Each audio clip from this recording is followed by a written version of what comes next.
Aujourd'hui, en Europe, nous célébrons la fête de Sainte Catherine de Sienne.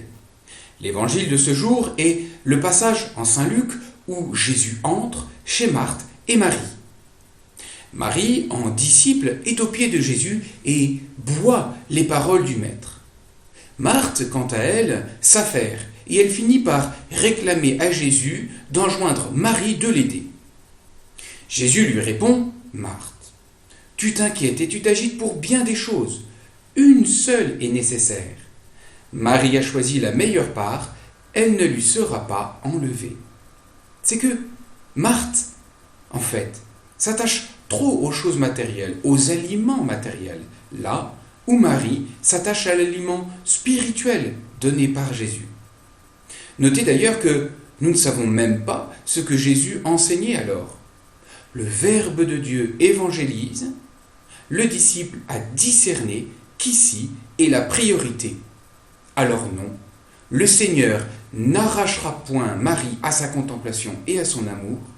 Bien avisée, elle a pris place dès maintenant à ce festin de vie éternelle que le Seigneur est venu offrir à ses hôtes de Béthanie.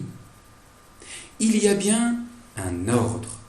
L'unum necessarium, l'unique nécessaire, est accueilli par Marie et tout le reste découlera.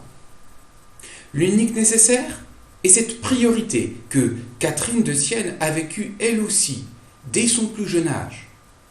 Elle s'est faite une cellule intérieure en son cœur pour demeurer avec Jésus dans ce temps où l'Italie est déchirée par des guerres intestines et où une église est divisée par le schisme. Elle vit une union profonde au Christ, le doux Jésus, Jésus amour, caché dans son côté parce que c'est là qu'on trouve l'énergie et le conseil pour vaincre les démons.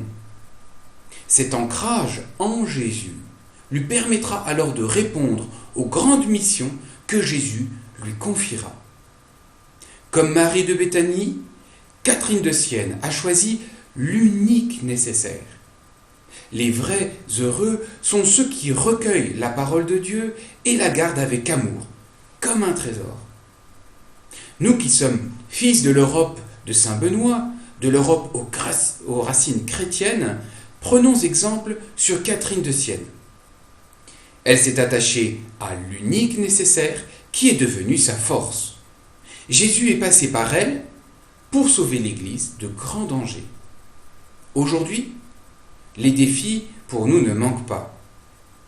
Attachons-nous à Jésus, l'unique nécessaire. Alors, animés de l'intérieur, nous pourrons nous rendre disponibles à ses sollicitations et réaliser des œuvres divines, des œuvres qui nous rendront heureux.